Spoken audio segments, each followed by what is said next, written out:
Algumas expressões bíblicas são bem próprias e algumas delas nós até as utilizamos nos nossos dias também. E elas são usadas para expressar algo que talvez uma palavra só não seja possível, como, por exemplo, pelos séculos dos séculos. Por que essa expressão? Dando uma ideia, né, de tempo, de intensidade. Como diz, para todo o sempre, essa continuidade de alguma coisa que acontece.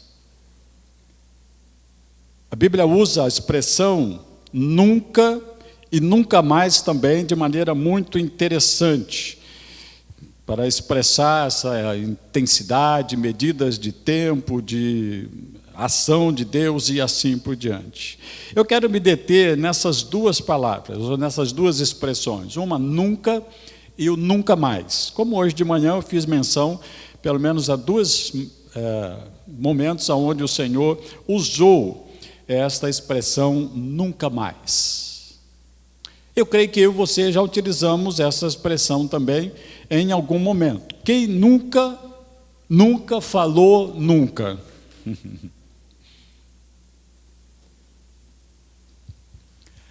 Quem nunca falou nunca mais? Com certeza você já falou isso em algum momento.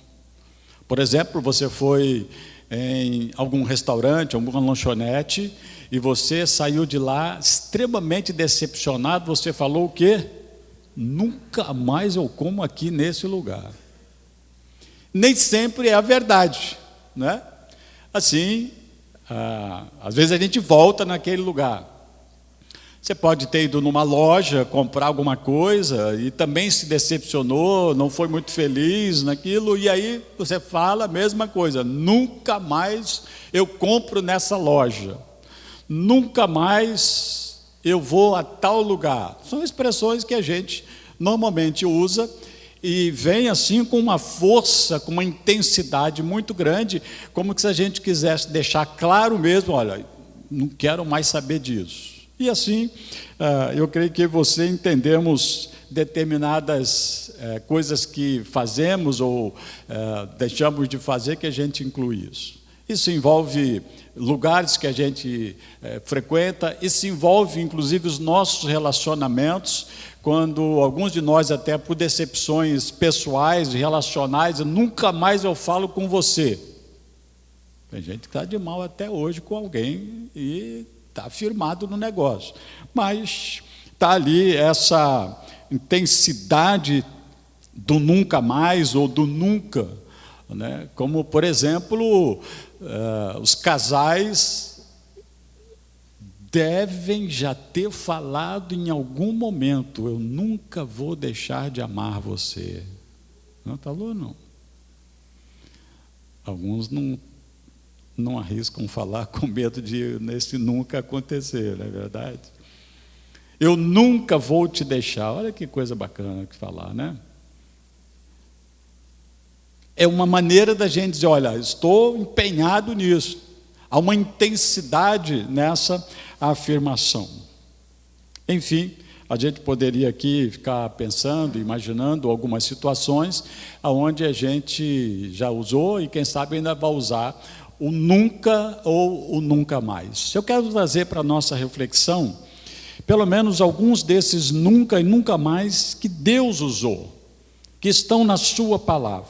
E o primeiro deles, e se você quiser acompanhar, vai estar na projeção os textos que vou mencionar.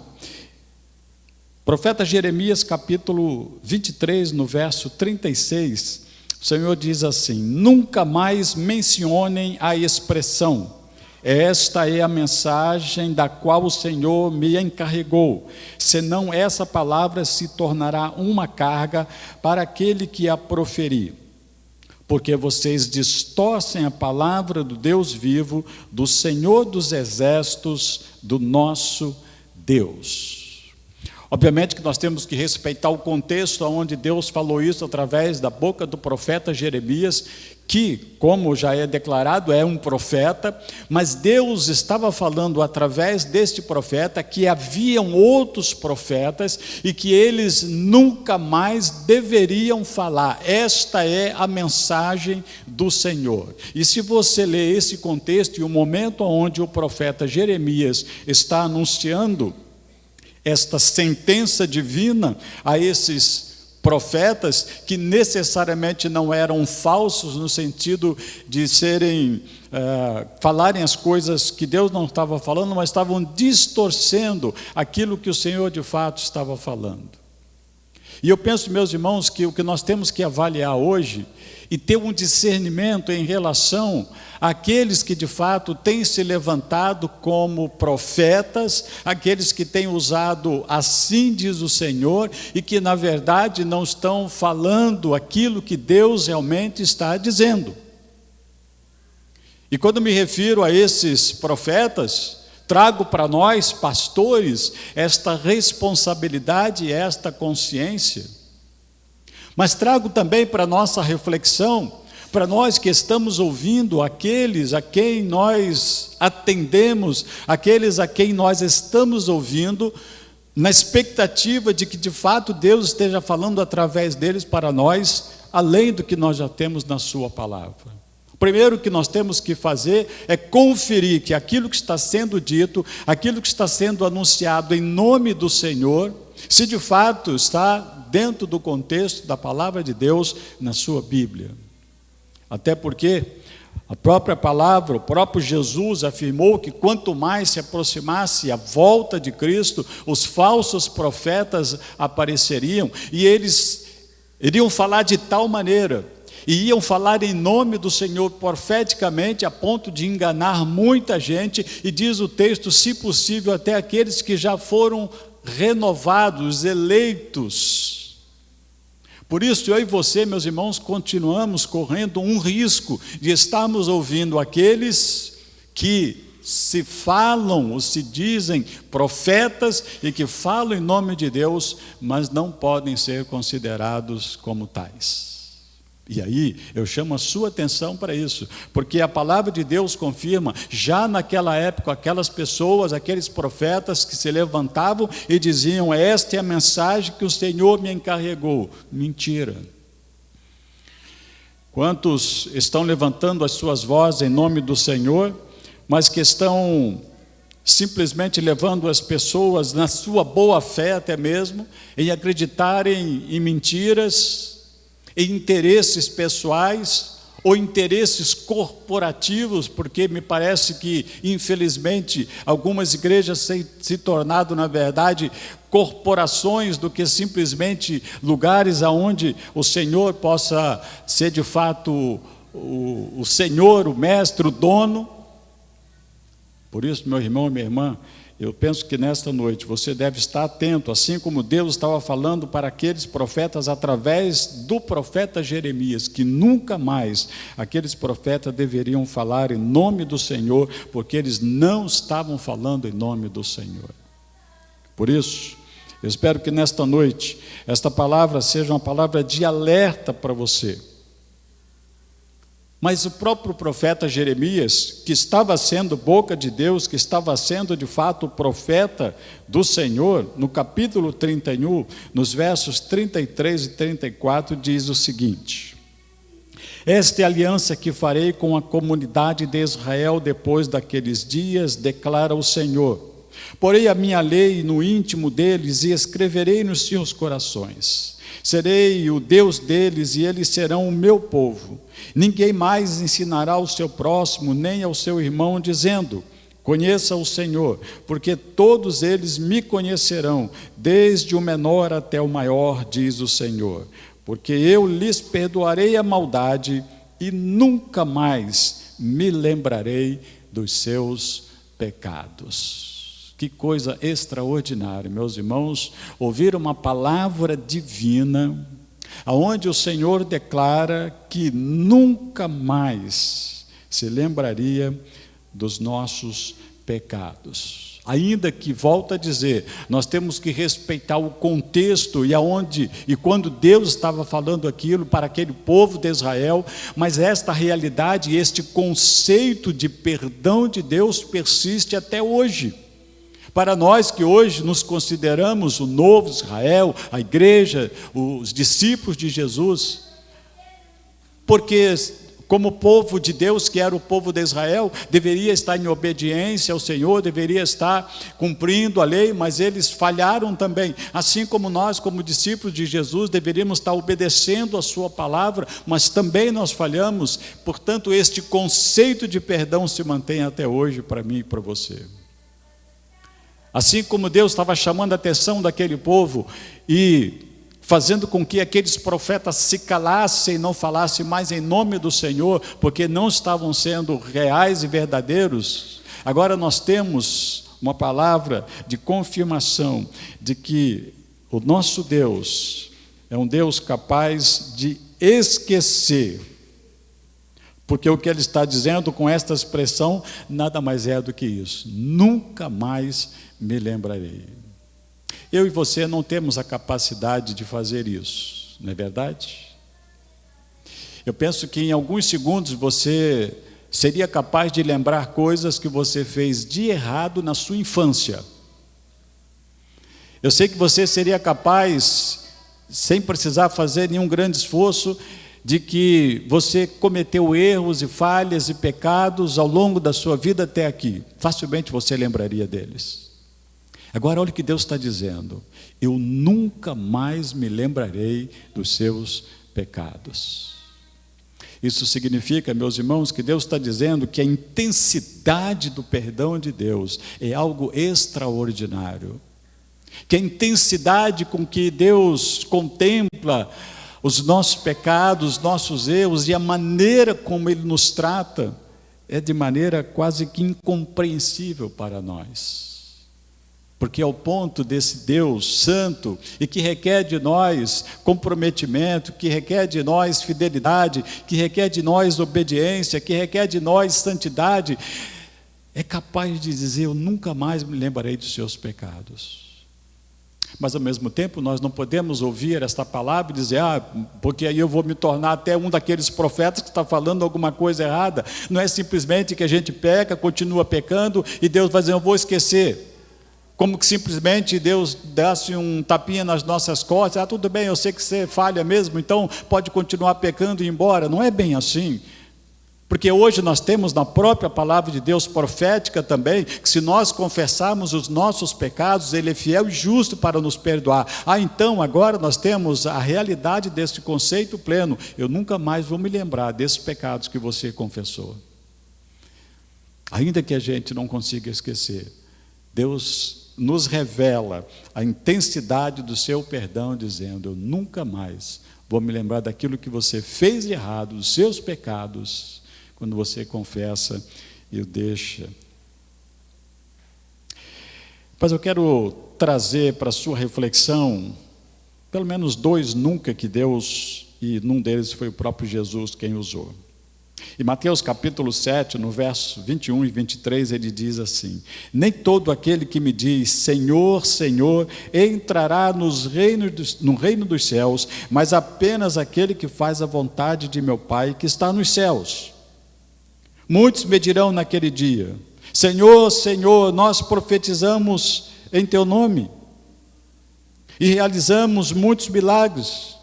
Então lhes direi claramente: nunca os conheci. Afaste-se de mim, vocês que praticam a iniquidade.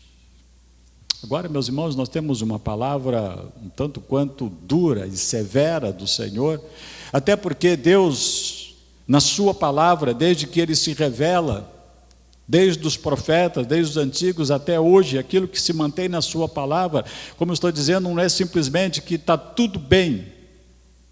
Tem hora que está tudo mal. E é aí que nós temos que acertar o nosso caminho, é aí que nós temos que acertar a nossa vida. E aqui Jesus está falando de algo tremendo, porque Ele está falando de pessoas que vão se declarar como pessoas que serviram a Deus, como pessoas que fizeram a vontade de Deus, como pessoas que inclusive fizeram algo extraordinário em nome do Senhor. E vão se apresentar diante do Senhor na eternidade como que tendo a garantia da porta aberta para entrar, e Ele vai dizer: eu nunca vos conheci.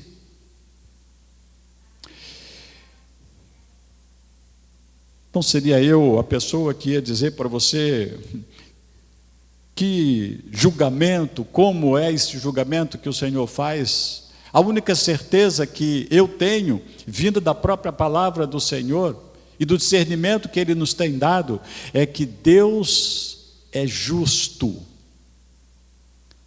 Que o julgamento que o Senhor faz não passa a menor possibilidade de ter alguma falha, de ter algum erro, de ter alguma informação ou alguma avaliação equivocada em relação a nós e a maneira como nós vivemos aqui, e chegarmos diante do Senhor e nos justificarmos, como que se essa justificativa ou os argumentos que apresentássemos diante dele é que nos credenciasse para a eternidade. Nem mesmo aquilo que a gente faz aqui para e em nome do Senhor é credencial. Eu creio que isso, meus irmãos, é uma verdade que muitos de nós temos que ouvir, avaliar, porque chegarmos diante do Eterno e temos uma decepção dessa natureza, e eu, como então, agora me coloco na posição deste profeta que quer ser fiel à palavra do Senhor, tenho que chamar a sua atenção para que você tenha de fato uma vida de compromisso com o Senhor, uma vida de santidade com o Senhor. E o que vai credenciar você a ser recebido na eternidade é a sua fé em Jesus Cristo. O que vai credenciar a sua entrada na eternidade é o seu compromisso com o Senhor. Esta aliança que nós renovamos agora através da ceia, como fizemos de manhã. Por isso, nós podemos evitar de ouvir do nosso Senhor Jesus: eu nunca os conheci. Mas tem um outro nunca que é mais suave. E aí nós temos a palavra lá de Hebreus capítulo 13, no verso 5. Um destaque apenas desta expressão que o autor aos Hebreus usa. Ele diz: nunca o deixarei, nunca o abandonarei. Ficou mais suave agora, né? Mas a palavra de Deus é assim, meus irmãos. Como disse, nem tudo está sempre muito bem e tudo muito bom, como nem tudo pode estar tudo mal e tudo ruim. A palavra de Deus é esse equilíbrio onde Ele exorta, mas também onde Ele encoraja. A palavra de Deus é aquela que nos chama a atenção do erro e nos recoloca de novo no caminho e também nos encoraja naquilo que estamos fazendo. E aqui, esta palavra que, mais uma vez, não fugimos do seu contexto, mas o princípio que se mantém para nós, até hoje, esta garantia da presença do Senhor, essa garantia de uma companhia constante do Senhor, essa garantia de que nós vamos estar com alguém que nunca vai nos deixar, nunca vai nos abandonar, apesar de nós. Apesar daquilo que nós fazemos até de errado e de confronto ou de rebeldia ou de desobediência ao Senhor, Ele afirma: eu nunca vou deixar. O que acontece é que nós é que deixamos o Senhor. Por isso, quando nós lemos a história do povo de Israel, que é uma grande referência e base para entendermos os princípios que aplicamos hoje à nossa vida, é exatamente essa. Deus nunca deixou aquele povo, um povo que foi rebelde, um povo que foi idólatra, um povo que se rebelou contra Deus várias vezes, se voltou as costas para Deus, mas Deus nunca os abandonou. E é isso que ele está afirmando agora, porque o que Hebreus está citando aqui foi o que Moisés disse ao povo de Israel e a Josué que os sucederia na caminhada até conquistarem a terra prometida, que está em Deuteronômio capítulo 31, os versos 6 e 8, que ele diz assim: sejam fortes e corajosos, não tenham medo, nem fiquem apavorados por causa delas, pois o Senhor, o seu Deus, vai com vocês, nunca os deixará, nunca os abandonará. O próprio Senhor irá à sua frente e estará com você, Ele nunca o deixará, nunca o abandonará. Não tenha medo, não desanime. Que coisa extraordinária, meus irmãos. Nunca. Sabe o que significa nunca? É nunca. É uma expressão simples, mas ela vem com uma intensidade, e eu espero que Deus esteja abrindo a sua mente, o seu coração para entender isso. Ele está dizendo nunca. Ou seja, em qualquer momento, em qualquer situação, sob qualquer circunstância, Deus sempre estará com você. Mas nós temos a possibilidade de errar por duas maneiras. Uma, aonde nós, pelos nossos erros, nossos pecados, por nos desviarmos do Senhor, por estarmos em desobediência ao Senhor, podemos achar: Deus não está mais comigo, Deus me abandonou, Deus me deixou. E isto não é verdade, meu irmão. Não acredite nisso. Essa é uma mentira satânica que afasta você cada vez mais de Deus. Essa é uma mentira satânica que faz com que este muro de separação afaste você ainda mais de Deus. Deus nunca vai abandoná-lo, ainda que você o esteja abandonando. Assim como nós temos a tendência de, quando estamos passando por alguma circunstância difícil, por uma enfermidade, um desemprego, um problema grave na família, situações que às vezes a gente se vê, né, o chão se abrir, nós temos uma tendência de achar que no meio daquela turbulência toda, Deus não está mais comigo, Deus me abandonou por alguma razão, porque senão por que tudo isso está acontecendo comigo? Mas eu quero dizer a você, da mesma maneira, assim como Deus não abandona você quando você se afasta dele, Deus não abandonou você quando você se vê no meio de um turbilhão, de uma tempestade. Deus ainda está ali com você. Eu espero que os seus olhos, também espirituais, sejam abertos para você entender esta presença divina em qualquer momento da sua vida. E a história do povo de Israel nos ajuda facilmente a entender isso. Deus nunca deixou, nunca abandonou aquele povo quando eles estavam rebeldes, desobedientes, quando eles enfrentavam os inimigos, quando eles foram derrotados, nunca os deixou. Esta é a realidade para você também, a partir de agora, ou desse entendimento.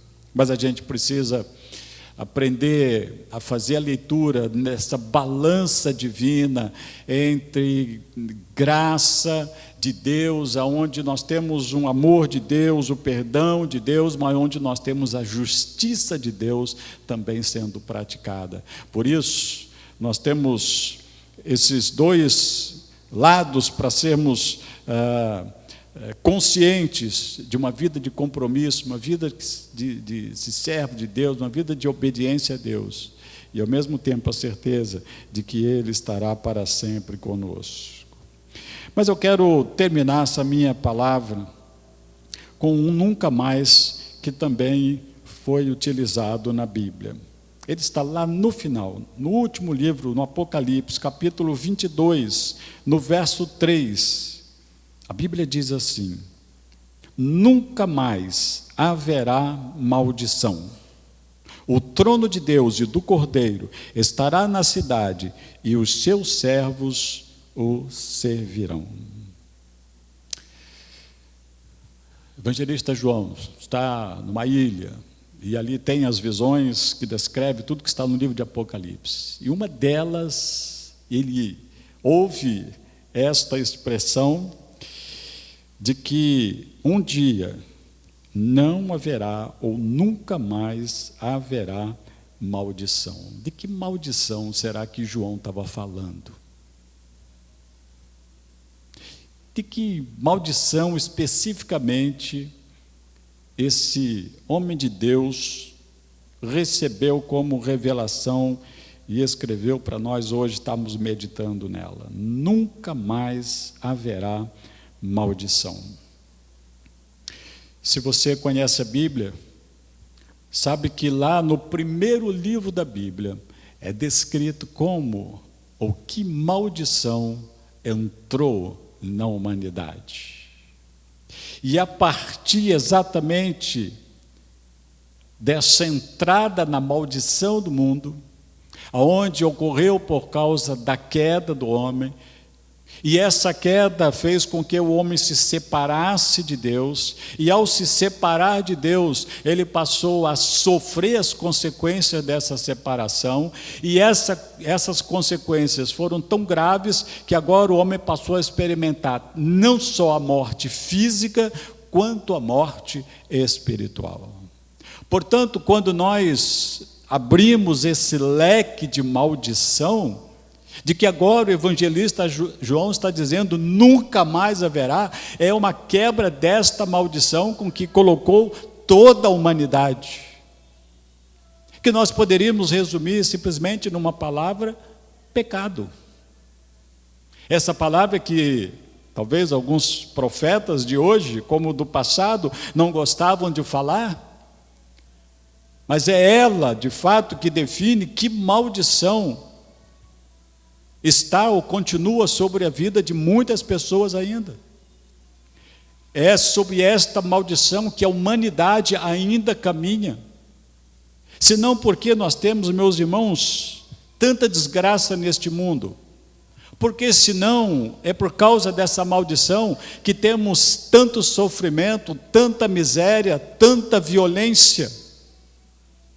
Se não é por causa dessa maldição, por que nós temos tantos crimes? Por que nós temos tanta injustiça? Por que nós temos tanta corrupção? Quem provoca todas essas maldades, se não exatamente essa maldição do pecado sobre o ser humano? Mas João está dizendo, nunca mais haverá um dia onde nunca mais essas coisas vão acontecer. Porque nós herdamos, meus irmãos, esta consequência do pecado, nós herdamos esta maldição do pecado, e desde as crianças pequenas até o mais idoso, vai continuar enfrentando essas dificuldades. 1 João capítulo 5, 19, a Bíblia diz: sabemos que somos de Deus e que o mundo todo está sob o poder do maligno. E aí a gente entende porque as doenças, porque as deformidades. Aliás, até pouco tempo, quando começou todo essa disseminação aí do coronavírus, né? O presidente lá da China, que tem um nome muito interessante, como é o chinês, Xi Jinping, disse ao diretor-geral da Organização Mundial da Saúde: o coronavírus é um demônio. Foi assim que ele se expressou em relação a esse coronavírus, que infelizmente tem dizimado vidas e tem aí prejudicado a vida de tantas pessoas. Falou meio talvez sem noção do que estava falando, mas de fato é mais ou menos isso. O que nós enfrentamos, meus irmãos, neste mundo, em termos de maldição, inclui exatamente todas essas mazelas que nós enfrentamos. E claro que nós temos que estar atento ao que, às vezes, os chineses fazem e falam, é muito interessante, né? Eu estava lendo algumas coisas a respeito disso e achei, por exemplo, a indicação de um advogado chinês. Se você quiser procurar, eu te dou depois aqui o recado. O nome dele é Sugiro que Fuja. Assim como um provérbio chinês que eu achei muito interessante, mas não sei se é bom praticar. É o Xing Kent Xing. Não sei se vai valer. Mas eu achei um negócio interessante. Sabia como é que eles dão nome aos filhos? Isso é uma citação semiverídica, né? Eles pegam uma pedra e jogam no rio. Conforme o som que faz essa pedra no rio, é que eles dão o nome dos filhos. E aí tá aquelas batidas. Por exemplo, eu vi um que ele colocou o nome, e o som deu Chimpanli. Pronto, foi o nome que botou. Só que ele disse que brasileiro tentou fazer a mesma coisa. Pegou uma pedra e jogou no rio e ouviu o barulho. De chimpanzé. Porque aí o Zé já é o nosso próprio aqui, não deu muito certo, né? Deixando a brincadeira de lado, meus irmãos. Vocês sabiam qual é uma das maiores causas de suicídio? O porquê esses suicídios? Por quê? Por que inclusive, esse tipo de situação ocorre em pessoas que muitos de nós admiramos, e muitas dessas pessoas que inclusive tiveram sucesso do ponto de vista humano, natural, e essas pessoas chegam a cometer suicídio? Quando o João diz que nunca mais haverá maldição, é porque nós vamos nos livrar, meus irmãos, de uma vez por todas, dessas maldições que ainda está sobre nós. Como que a gente pode experimentar isso de imediato? Em Jesus. Porque o apóstolo Paulo, quando escreve aos Gálatas, capítulo 3, no verso 13, ele diz: Cristo nos redimiu da maldição da lei, quando se tornou maldição em nosso lugar, pois está escrito: maldito todo aquele que for pendurado no madeiro. Jesus, preste bem atenção nisso, Jesus se fez maldição em nosso lugar, para quebrar essa maldição do pecado, que leva o homem à infelicidade aqui e agora, e leva o homem à infelicidade eterna, onde a Bíblia diz que só existe céu e inferno. Ao céu vão aqueles que já colocaram a sua fé em Jesus, aqueles que reconheceram Jesus como seu Senhor e Salvador. E ao inferno está declarado aqueles, ou reservado àqueles, que não reconhecem Jesus como seu Senhor e como seu Salvador. Quando Jesus já quebrou essa maldição da condenação do pecado, porque a Bíblia diz que todos pecaram e carecem da glória de Deus.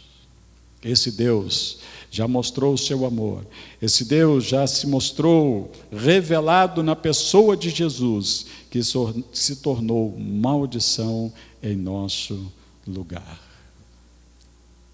Mas um dia não haverá mais maldição. Deus afirmou isso. Nunca mais haverá maldição. Assim, meus irmãos, eu espero que nesta noite Deus complete a obra que precisa ser feita no seu coração, daquilo que veio como palavra, às vezes até dura, mas daquilo que também veio como ânimo para o seu coração, daqueles que foram chamados à atenção como falsos profetas, mas também quando a gente encara o perdão de Deus, quando Ele nunca mais se lembra dos nossos pecados, ainda que vamos considerar o outro lado da balança da justiça divina, onde nós não temos nenhum argumento diante de Deus a não ser a sua graça em nos receber. Vivermos debaixo das promessas do Senhor e da certeza de que nós não precisamos mais viver debaixo dessa maldição do pecado, e que um dia, aí sim, um dia, toda maldição cessará. E eu espero que eu e você possamos estar lá.